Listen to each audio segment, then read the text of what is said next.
Hamilton held the lower gear through Suzuka's hairpin, the revs climbing when instinct said they should fall, and Ferrari's telemetry lit up. Two philosophies, one straight-line deficit, and a decision that looked completely wrong on the surface, but could decide whether Ferrari's title fight survives beyond spring.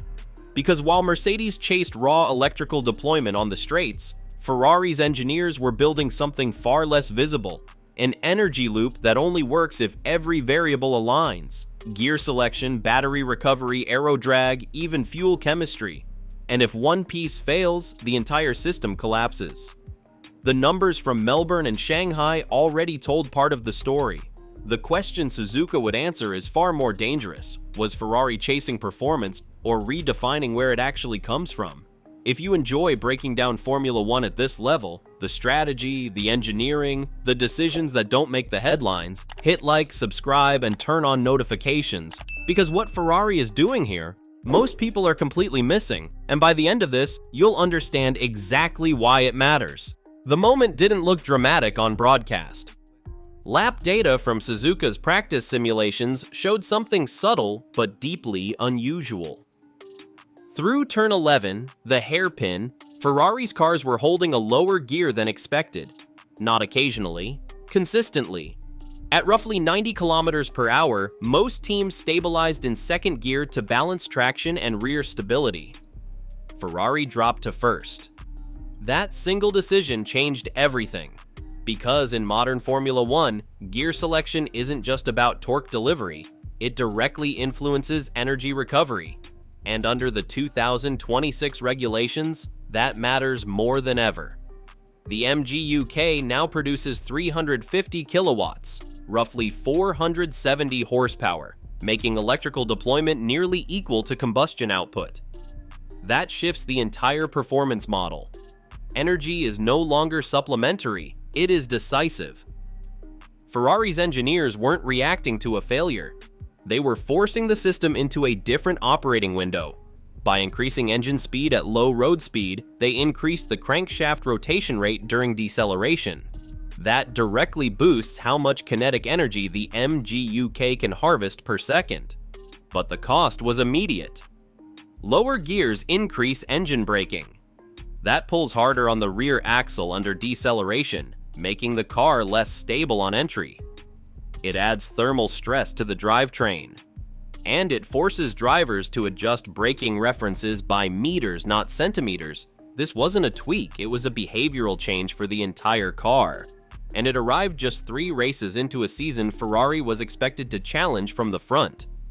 Because the trigger for this shift didn't come from Suzuka, it came from Melbourne, where Mercedes locked out the front row by 0.8 of a second. And more importantly, the gap didn't come from corners. It came from the phase Ferrari thought they understood, electrical deployment.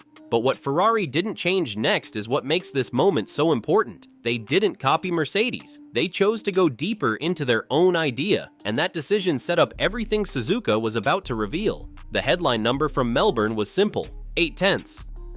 But the breakdown told a different story. Ferrari's deficit wasn't uniform.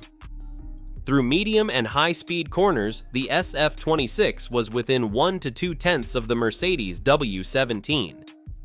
In some sequences, particularly direction changes, it matched it. The loss came after the apex. Acceleration phases. Between corner exit and the end of the straight, Mercedes consistently gained 3 to 4 tenths. That's where electrical deployment lives. And when Ferrari's engineers overlaid the telemetry, 2 patterns became clear. First, Mercedes was deploying more energy for longer. Second, Ferrari wasn't harvesting enough to match it. That created a compounding effect. Each straight widened the gap. Each lap reinforced it. But the solution wasn't as simple as increasing deployment. Because energy systems are closed loops, you can only deploy what you recover. And Ferrari's recovery profile was fundamentally different. Their smaller Honeywell Garrett turbines spooled faster, reducing lag and improving responsiveness. But it also meant less sustained energy harvesting at high speed compared to Mercedes' larger turbine setup. So Ferrari asked a different question. Instead of chasing energy on the straights, where they were already losing, what if they maximized recovery in the corners? That's where the lower gear concept was born, and the numbers supported it. Simulations suggested that increasing crankshaft speed during deceleration phases could improve recovery rates by measurable margins, particularly in slow corners and transitional braking zones. Not massive gains, but consistent ones. And in Formula 1, consistency builds performance, because if Ferrari could recover even 5% more energy per lap, that translates directly into longer deployment windows. Longer deployment means higher exit speeds. Higher exit speeds reduce the deficit before the straight even begins. That changes the entire shape of the lap. But there was a catch. Suzuka is not a braking-heavy circuit, which means fewer recovery opportunities. And that raised a critical question. If Ferrari's system depends on corner harvesting, what happens when the track doesn't give you enough corners to harvest from? At its core, this isn't just a performance gap, it's a philosophical divide. Mercedes built the W17 around straight-line efficiency. A larger turbine combined with Petronas fuel optimized for sustained high-speed energy deployment. Ferrari went the other way. Smaller turbine, faster spool, better transient response. Less peak power but potentially more efficient energy cycling. Neither approach is wrong, but they prioritize different phases of the lap. Mercedes dominates when the car is already fast. Ferrari is trying to gain when the car is slow.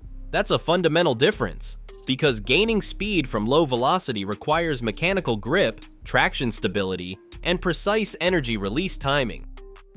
And Ferrari has one advantage there: chassis balance. Data from Shanghai hinted at it. Despite losing on the straights, Ferrari created visible gaps during early acceleration phases. That doesn't come from power, it comes from how the car puts power down. Suspension geometry, tire management, rear stability. That's where Ferrari is strong. So instead of chasing Mercedes' strength, they're amplifying their own. The lower gear strategy fits that philosophy perfectly. Maximize recovery in slow speed zones. Use mechanical grip to maintain exit speed. Deploy energy where drag has already been reduced. Which brings in the second piece of the system, the rear wing. Because Ferrari isn't just changing how they generate energy, they're changing how they spend it, and if those two systems don't align perfectly, the entire concept falls apart. From the outside, a gear change looks mechanical. From inside the cockpit, it's psychological. Drivers build rhythm around predictability, braking points, downshift timing, throttle application. When you change one variable, you disrupt all of them. Running a lower gear into slow corners increases engine braking significantly. That changes how the rear of the car behaves under deceleration. Too much engine braking, and the rear steps out. Too little, and you lose rotation. Now combine that with a system that depends on precise timing. Because Ferrari's approach doesn't just require different inputs, it requires trust. Trust that the extra revs are generating useful energy. Trust that the instability won't cost lap time. Trust that the data is right, and that trust was already tested in Shanghai.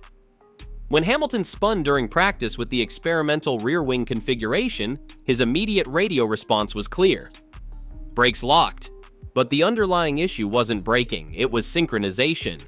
The front wing closed faster than the rear, shifting aerodynamic balance forward at the worst possible moment. That kind of mismatch doesn't just affect performance, it affects confidence. And confidence is everything when you're approaching a braking zone at over 250 kilometers per hour. Ferrari removed the system immediately, but the damage wasn't mechanical, it was psychological. Because now the drivers weren't just adapting to a new energy strategy, they were questioning the timing of its execution. And Suzuka, with its high-speed commitment corners, offers no margin for doubt. So the question wasn't whether Ferrari's system could work, it was whether the drivers would commit to it fully. Because without that commitment, the numbers don't matter.